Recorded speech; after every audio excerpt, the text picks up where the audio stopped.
Okay, let's continue. अब हम पढ़ेंगे रैशनल नंबर्स। एक सेकेंड, हम येलो ही कर लेते हैं इस बार। Rational numbers and irrational numbers, ठीक है, बहुत इंपॉर्टेंट है, एक बार ज़रूर देखिएगा इसको, एक बार ध्यान से देखना और अपने प्लीज़ अपने नोटबुक में इसको भी जो मैंने लिखा हुआ है इसको भी नोट डाउन करते रहना, ठीक है। रैशनल नंबर्स क्या होते हैं? एक ऐसे नंबर्स जो आप पी बाई क्यू की फॉर्म में लिख सकते हो। पी बाई क्यू मतलब किसी फ्रैक्शन की फॉर्म में लिख सकते हो। जैसे हम लिखते हैं ना, अगर आपको जब नंबर मिलते हैं बचपन में तो 10 में से 4 मिलते हैं, 5 मिलते हैं, तो ये क्या है? पी बाई क्यू फॉर्म है। वैसे ही मैं बोल रहा हूँ कि पी बाई क्यू की फॉर्म में कोई भी नंबर को अगर लिखा जाता है उसे रैशनल नंबर बोला जाता है। और अगर कोई भी ऐसा नंबर जो आप पी बाई क्यू की फॉर्म में नहीं लिख सकते उसे इरैशनल नंबर बोला जाएगा। सिंपल। इसका एग्जाम्पल एक बार देख लेते हैं। एग्जाम्पल जैसे कि, हाँ, एक छोटे सा वो है कि पी बाई क्यू में जो डिनोमिनेटर है वो जीरो नहीं होना चाहिए, ये भी ध्यान रखना, ठीक है। हाँ, एक बार इसका एग्जाम्पल देख लेते हैं। रैशनल नंबर्स क्या ये है, लाइक 1/2, ये पी बाई क्यू फॉर्म में है। -3, लाइक -3/1 होता है, तो ये भी एक पी बाई क्यू फॉर्म में है। 0.75, this is also a rational number because इसको हम पी बाई क्यू की फॉर्म में लिख सकते हैं। जैसे 75, और यहाँ पे जो हमने डेसिमल हटाया, 75 के आगे जो डेसिमल है वो हटाया और यहाँ पे हमने 100 डाल दिया, तो ये क्या हो गया? एक पी बाई क्यू फॉर्म में वो हो गया। अगर हम पूरा करें तो ये आपका यहाँ पे ऐसे आ जाएगा, 3/4 आंसर आ जाएगा। तो ये क्या हुआ? ये एक पी बाई क्यू फॉर्म में है, तो ये हमने 0.75 is also a rational number. अब यही बात अगर हमने इरैशनल नंबर की करी तो इसके एग्जाम्पल्स क्या होंगे? इसके एग्जाम्पल्स होंगे पाई, √2 और √3। पाई मैंने बहुत अच्छी तरह लिखा, मतलब पाई मैंने सोच समझ के लिखना आपको लिखा हुआ है। क्यों? क्योंकि आपको पता होना चाहिए कि इसकी जो वैल्यू है पी बाई क्यू फॉर्म में वो 22/7 हमने बस एक कन्वीनियंस के तौर पे हमने लिखी हुई है। एक्चुअली में हम जो पढ़ते हैं ना 22/7 लिख दो पाई की जगह, एक्चुअली जो आपको पता होगा 3.141 कुछ ऐसे चलता रहेगा चलता रहेगा चलता रहेगा, रुकेगा भी नहीं। तो क्या होता है, वो चीज़ आपने कभी हम कर ही नहीं पाए उस वाली चीज़ को, मतलब ये पाई की जो वो है वैल्यू है उसको हम बिल्कुल एग्जैक्ट नहीं निकाल पा रहे हैं, वो बस चलती रहेगी एग्जैक्ट पूरी, इसलिए उसे हमने इरैशनल नंबर बोला है। इसका आगे समझ आएगा क्यों। क्योंकि एक और डेफिनेशन लोग मतलब स्टूडेंट्स पढ़ते हैं, वो यही होती है सीधा, कि रैशनल नंबर की बात करी जाए तो वो सीधा क्या आप बोलते हो? टर्मिनेटिंग, और या फिर उसके बात करो रिपीटिंग और नॉन टर्मिनेटिंग, ये बोला जाता है। और इरैशनल नंबर की बात करी जाए तो आप क्या बोलोगे? Non terminating, non repeating. मैं समझाता हूँ कैसे। देखो, टर्मिनेटिंग का मतलब क्या होता है? टर्मिनेटर पढ़ा है ना, टर्मिनेटर का मतलब होता है कोई किसी को ख़त्म करता है, जो मतलब आपने फिल्म देखी होगी आर्नल्ड श्वार्ज़नेगर वाली, तो उसके लिए मैं कह रहा हूँ टर्मिनेटिंग का मतलब वैसे होता है ख़त्म हो रहा है कुछ। तो वही चीज़ यहाँ पे है कि अगर कोई रैशनल नंबर की बात करी जाए तो कोई भी नंबर टर्मिनेट हो रहा है, तो अभी हमने पढ़ा था 0.75, वो टर्मिनेट मतलब वो रुक गया वहीं पर, तो क्या है? एक रैशनल नंबर है। लेकिन कोई भी ऐसा नंबर जो रिपीट हो रहा है, नॉन टर्मिनेटिंग मतलब वो रुक नहीं रहा है पर बट रिपीट हो रहा है, तो वो भी एक रैशनल नंबर ही कहलाया जाएगा। लाइक 0.3333 चलता रहेगा चलता रहेगा चलता रहेगा, ये क्या है? एक रैशनल नंबर है या इरैशनल नंबर है? अब बोलेंगे बच्चे इरैशनल है, नहीं है, ये रैशनल नंबर है। क्यों? क्योंकि इसको हम पी बाई क्यू फॉर्म में लिख सकते हैं, आपको बताएंगे आगे जाके कैसे। दूसरा, लेकिन इरैशनल नंबर क्या है? इरैशनल नंबर वो नंबर है जो नॉन टर्मिनेटिंग मतलब वो ख़त्म नहीं होगा, लेकिन नॉन रिपीटिंग मतलब वो रिपीट भी नहीं होगा। लाइक जीरो, लाइक पाई एक्चुअली 3.141 ऐसे चलता रहेगा, या फिर कोई भी ऐसा रैंडम नंबर ले लो 5.162331457 चलता रहे, कोई रिपीट नहीं हो रहा, कुछ भी रिपीट नहीं हो रहा है, कोई भी ऐसा पैटर्न रिपीट नहीं हो रहा है, कुछ नहीं हो रहा है, तो वो क्या हो रहा है? ये एक इरैशनल नंबर बस चलता रहेगा ये। लेकिन यहाँ पे क्या हो रहा है? यहाँ पे रिपीट हो जा रहा है, तभी यहाँ पे रैशनल नंबर कहलाया जाएगा। फिर से बोल रहा हूँ, रैशनल नंबर वो नंबर होता है जो रिपीट हो, चाहे नॉन टर्मिनेटिंग क्यों ना हो, मतलब रुके ना कोई नहीं, लेकिन बस रिपीट होना चाहिए, तो वो क्या हो गया? एक रैशनल नंबर हो गया। और इरैशनल नंबर वो नंबर होता है non terminating as well as non repeating, ठीक है, रिपीट भी ना हो कुछ और ख़त्म भी ना हो कुछ, तो वो क्या हो गया? एक इरैशनल नंबर हो गया। लेट्स से, अब हाँ, यहाँ पे एक चीज़ ज़रूर पूछेंगे बच्चे कि ज़ीरो क्या होता है भाई? ज़ीरो रैशनल नंबर है कि इरैशनल नंबर है? आपको पता होना चाहिए, जब भी भाई आपके किसी न किसी महान इंसान के कभी कोई पेपर में मार्क्स आए हो ज़ीरो में से, अलग 100 में से ज़ीरो, तो क्या है भाई? ये भी पी बाई की फॉर्म ही तो हुई कि नहीं हुई, जिसमें q is not equal to zero, चाहे पी हो जाए आपके केस में। तो मार्क्स अगर आपके 0/100 है तो उसका मतलब ज़ीरो क्या है? एक रैशनल नंबर ही तो हुआ। वाई? बिकॉज ज़ीरो को हम एक पी बाई क्यू की फॉर्म में लिख सकते हैं, that's why zero is a rational number, that's it. इससे ज़्यादा कुछ ज़्यादा पेचीदा आपको सोचने की ज़रूरत नहीं है। हाँ, ये आ गया एक। अब रैशनल नंबर जो एक टॉपिक है, इसमें रैशनल एंड इरैशनल में आपको प्रॉपर्टीज़ ज़रूर याद होनी चाहिए। प्रॉपर्टीज़ मतलब एज एन मतलब पता होनी चाहिए। अब ये नहीं कि पेपर में नहीं आएगा, पेपर में आजकल क्या हो रहा है कि स्टेटमेंट बेस्ड बहुत आ रहा है, और स्टेटमेंट बेस्ड में नंबर सिस्टम इस चीज़ को डोमिनेट करता है। इस चैप्टर, ये जो नंबर सिस्टम का जो चैप्टर है वो स्टेटमेंट बेस्ड वाले क्वेश्चन बहुत लाता है, लाइक ऑड एंड इवन वाले में और ये रैशनल नंबर वाले में। आपको 3-4 स्टेटमेंट दे दी जाएगी और फिर उसके बाद आप उसको सॉल्व करोगे, तो बहुत प्रॉब्लम हो जाती है इसमें। इसलिए मैं कह रहा हूँ कि आजकल अब वो ज़माना नहीं रहा कि आपको फॉर्मूले रटवा दिया जाए और आप बस उसको क्वेश्चन में अप्लाई करो और आंसर आ जाएगा। No, this is not the case right now. अब केस क्या है, अब आपको कॉन्सेप्ट्स पूरे आने चाहिए कि भाई आपको सच में आता है कि नहीं आता ये टॉपिक अच्छी तरीके से अंदर से। दैट्स वाई प्रॉपर्टीज़ का मतलब ये है कि प्रॉपर्टीज़ जो हम पढ़ाएंगे अब रैशनल और इरैशनल की, वो एक बार थोड़ा देख लेना, समझ लेना, ठीक है, ताकि कभी कोई स्टेटमेंट आ जाए तो आप इस चीज़ को गलत ना करो। Let's start. अब इसमें प्रॉपर्टीज़ क्या होती है कि भाई कोई भी दो इरैशनल नंबर्स को अगर मैंने ऐड करा है तो वो क्या हमेशा इरैशनल नंबर ही आएगा? क्या ये बात सच है? भाई सच है कि हमेशा तो नहीं आएगा, एक्चुअली ऑलवेज तो is not the case, always not the case, it's may be. मतलब कि इरैशनल नंबर और दो इरैशनल नंबर को अगर मैंने ऐड कर दिया तो उसका आंसर, इसमें तो इरैशनल आ रहा है इस वाले केस में, लेकिन दूसरे वाले में देखो ये एक इरैशनल नंबर लिया, ये इसमें रैशनल आ रहा है। कैसे? एग्जाम्पल लो, एक √2 लिया प्लस यहाँ पे एक -√2 लिया, इन दोनों को प्लस कर आंसर आ गया 0। अब 0 इज़ अ रैशनल नंबर, आ गया ना। तो दो इरैशनल नंबर को अगर मैंने ऐड करा है और आंसर आ रहा है रैशनल नंबर, ये भी हो सकता है। और दो इरैशनल नंबर को ऐड करा है तो आ रहा है इरैशनल नंबर, ये भी हो सकता है। भाई √2 + √3 इरैशनल नंबर। भाई कोई भी बच्चा इसको ना √5 ना कर दे please. √2 + √3 is not equal to √5, ये ऐड वैसा नहीं हो रहा है। भाई √2 की वैल्यू अगर निकाली जाए तो 141 ऐसा कुछ होती है, और √3 की निकाली जाए तो √171। इन दोनों को प्लस कर दो तो √5 नहीं आएगा।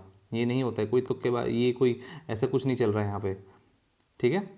ये इज़ अ वेरी मतलब ये कॉन्सेप्ट ही रॉन्ग है कि आप √2 + √3 √5 करो, ऐसा नहीं होगा, ठीक है। ये बात समझ लो। थोड़ा इसको थोड़ा सा साफ कर देते हैं, ज़्यादा ही गंदा हो गया है। चलिए ठीक है, आगे बढ़ते हैं।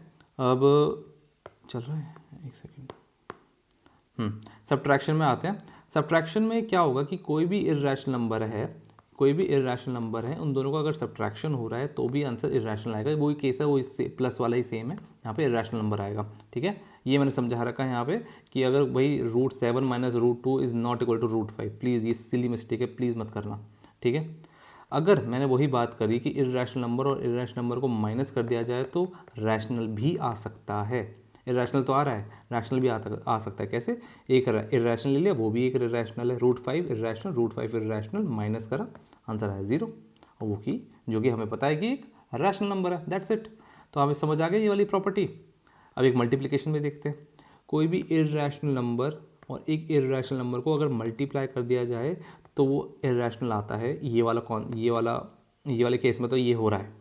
दूसरे वाले केस में अब देखो ना, हाँ इसमें हो सकता है भाई √2 × √3 अगर मल्टीप्लाई करो तो √6 आ सकता है। इसमें आप कर सकते हो ये वाली चीज़ें, ठीक है।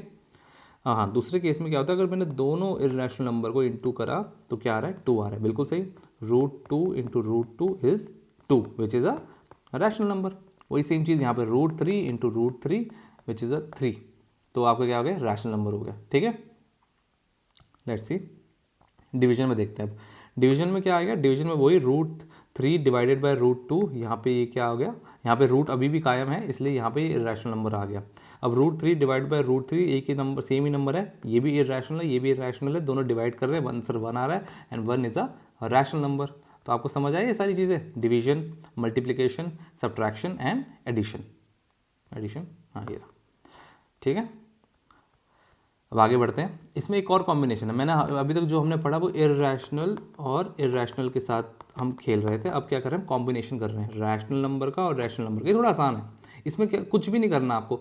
कभी भी कोई भी इरैशनल के साथ कुछ भी रैशनल जोड़ दो या माइनस कर दो या फिर मल्टीप्लाई कर दो, हमेशा आंसर इरैशनल ही आएगा, ठीक है। अब इस एग्जाम्पल देखो, 5 + √2 that's always a irrational number. भाई 5 प्लस √2 की वैल्यू क्या है 1.14, चलता रहेगा चलता रहेगा चलता रहेगा, प्लस कर दो तो 6.144 चलता रहेगा चलता रहेगा, और रिपीट भी नहीं हो रहा, कुछ नहीं हो रहा, तो क्या हो गया, इरेशनल नंबर ही तो हुआ।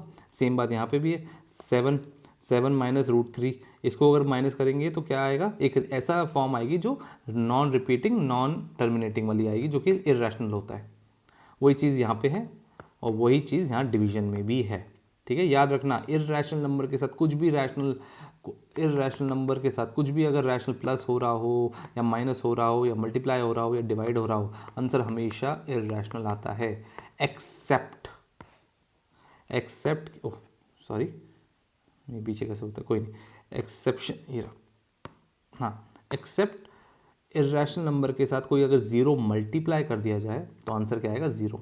और ज़ीरो क्या है, एक रैशनल नंबर है, कोई भी रैशनल नंबर ले लो, √3 into zero, answer is zero. भाई जीरो से अगर मल्टीप्लाई करो आंसर जीरो आएगा, और जीरो मैंने पहले ही बढ़ा रखा है, वो क्या है, एक रैशनल नंबर है। तो ये एक्सेप्शन है बस, और कुछ नहीं है। तो ठीक है, ये आपको समझ आया, एक छोटी सी चीज़ है, एक ऐसा कॉन्सेप्ट है जो आपको पता होना चाहिए, क्योंकि स्टेटमेंट बेस्ड आ सकता है, राइट। थोड़ा इसको आगे कर देते हैं। ठीक है, अब आते हैं हम अपने मुद्दे पे, क्या है, how to convert a recurring decimal into fraction. वो ये पेपर में आएगा, ये पेपर में आता है, एक आध बार आया हुआ है। तो अब क्या है कि यू नेवर नो ना कि आपको दोबारा आ जाए। और एक ऐसा टॉपिक है जो इसमें ये वाला कॉन्सेप्ट तो पढ़ाना ही है, कंपलसरी है ये, तो मैं भी पढ़ाऊँगा।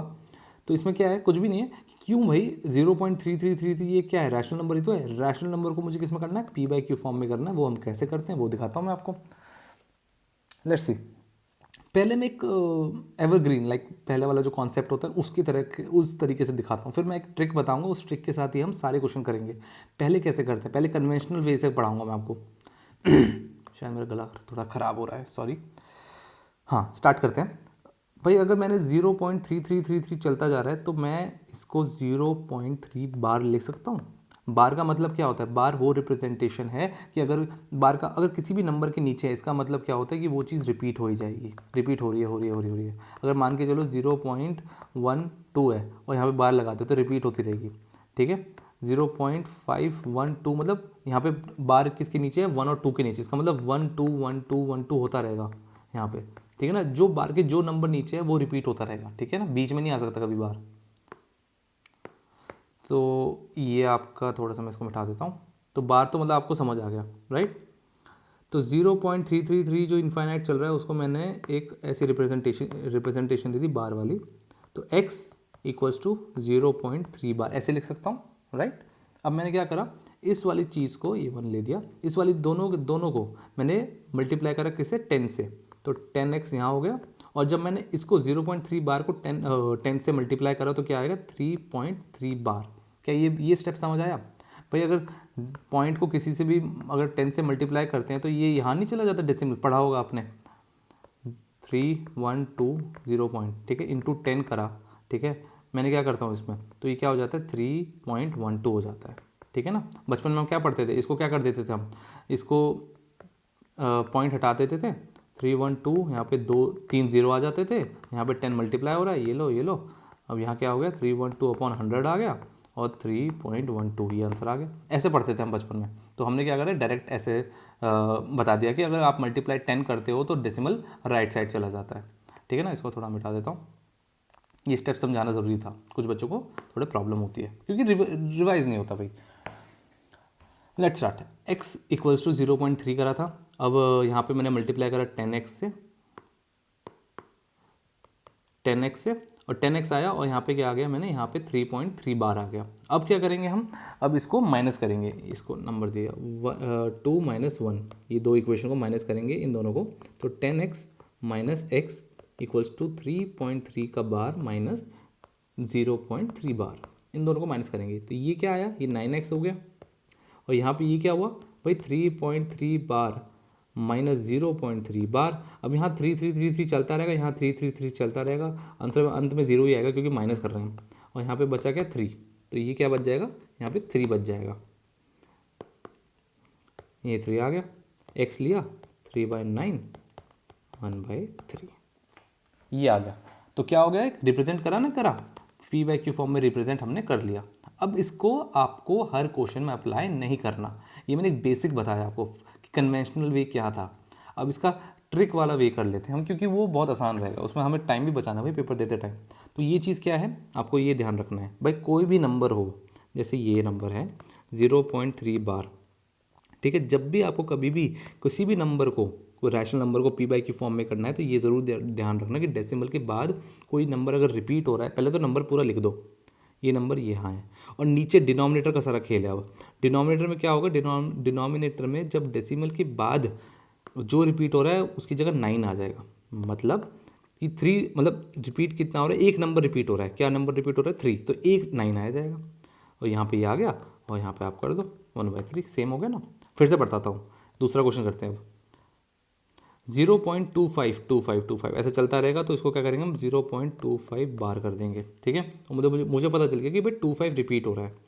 तो अब यहाँ पे क्या करेंगे, ट्रिक वे, सीधा ट्रिक वे, जो चीज़ लिखी है उसे लिखे रहने दो अभी तो, क्योंकि ये डेसिमल के राइट साइड जो भी लिखा है वो लिखना है हमें।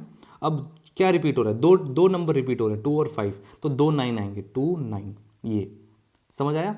जितना नंबर रिपीट हो रहा है उतने 9 आएंगे, अगर 2 नंबर रिपीट हो रहे हैं तो 2 9 आएंगे, ठीक है ना, ये चीज़ करनी थी, राइट। और जो ऊपर राइट साइड में, डेसिमल के राइट साइड में जो भी है उसे लिखना है।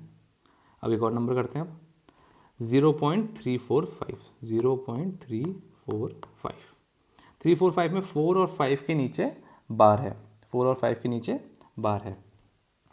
तो लेट्स स्टार्ट। अब क्या करेंगे, जो भी नंबर है उसे लिख दो, जो भी नंबर है उसे लिख दो, और साथ में यहाँ पे क्या करेंगे हम, एक सेकंड,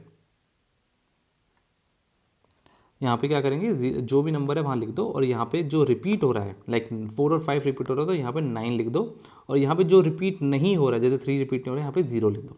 अब साथ में एक और चीज़ करनी है हमें, साथ में माइनस करना है, किससे, 3 से। क्यों, 3 क्या है, 3 ये है, मैं फिर से बता रहा हूँ, फिर से देखते हैं।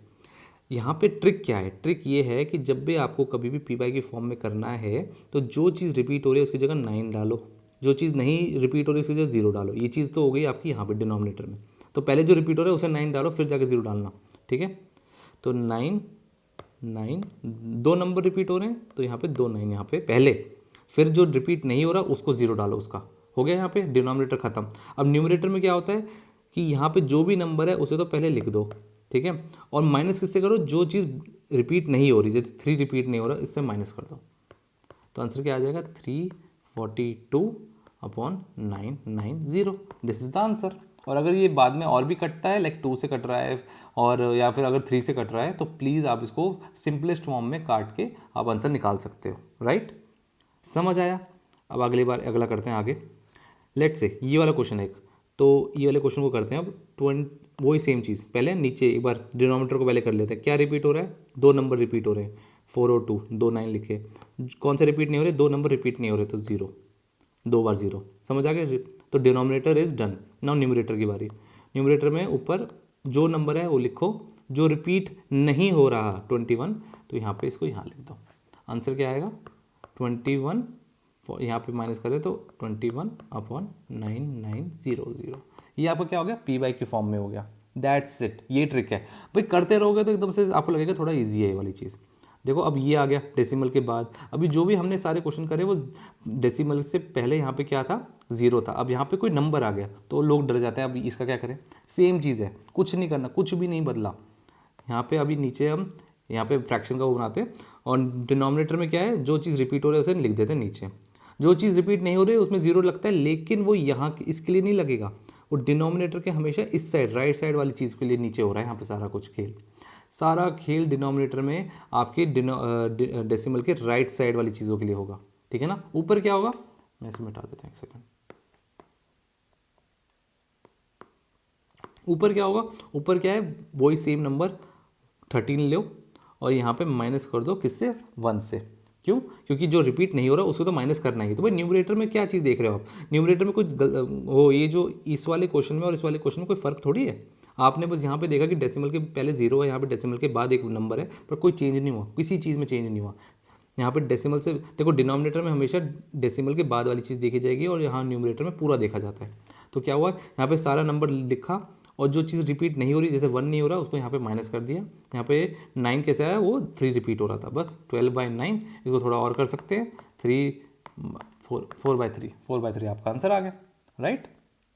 अब ये करके देखो, आप करके देखो पहले 2.45 5 पे बार है तो क्या करोगे आप, पहले डिनोमिनेटर को देखते हैं, 5 रिपीट हो रहा है तो एक 9 लिखो, एक चीज़ रिपीट नहीं हो रही है 0 लिखो। यहाँ पे डबल जीरो मत लगा देना, इसका कोई जीरो नहीं है, इसका कोई रोल नहीं है डिनोमिनेटर में, सिर्फ और सिर्फ डिनोमिनेटर में डेसिमल के बाद वाले को रोल होता है।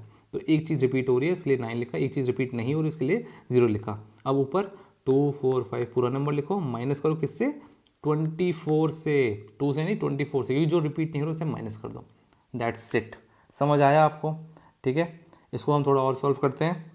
ये आ जाएगा 21/90, ये आंसर आ गया। समझ आया? यही तो चीज़ है इसकी ट्रिक। ट्रिक आसान है ना। इसको ट्रिक करते हैं अब 12.345 बार। तो भाई 12 इसमें ये बना दिया हमने फ्रैक्चर। पहले हम क्या करेंगे, डिनोमिनेटर को सॉर्ट आउट करेंगे। डिनोमिनेटर में क्या है, 45 रिपीट हो रहा है तो दो नंबर रिपीट हो रहे हैं तो 2 9, और एक नंबर रिपीट नहीं हो रहा डेसिमल के बाद तो यहाँ पे 0। यहाँ पे क्लियर। अब यहाँ पे क्या है, अब ऊपर क्या है, न्यूमरेटर में क्या लिखेंगे हम, 12 पूरा नंबर लिखेंगे, जो नंबर दिया हुआ है वो पूरा नंबर लिखा और माइनस इससे करा जो चीज़ रिपीट नहीं हो रही, तो 1 2 3। यहाँ पे कोई डेसिमल वेसिमल का कोई काम नहीं है यहाँ पे इस वाली चीज़ में। बस ये 3 चीज़ें आ गई आपके पास, इसको सॉल्व करो। इसको सॉल्व करते हो तो यहाँ पे क्या आ जाएगा आपका, ये आ गया आपका 12,222 डिवाइडेड बाई 990, ये आपका आंसर है। तो वही ऑप्शन में अगर होगा आप क्लिक करोगे इसमें। ठीक है, प्लीज़ कोई सिली मिस्टेक मत करो, तभी मैंने इतने सारे देखो 7 क्वेश्चन करवाए हैं, तो ताकि आपको एक समझ आ जाए कि हाँ सारे टाइप के क्वेश्चंस हो गए हैं, ताकि आप अपने बुक में या फिर कोई भी आपको प्रैक्टिस बुक है, कोई असाइनमेंट्स है, वो आप लिख सको, आप कर सको। मॉक टेस्ट हो, मेरे भी मॉक टेस्ट आएंगे बाद में, या आप वो कर सकते हो, या फिर प्रैक्टिस विद मी सेशन आएगा मेरा, आप उसके साथ कर सकते हो। मैं वो सारे डालूंगा आपको धीरे धीरे आगे जाके।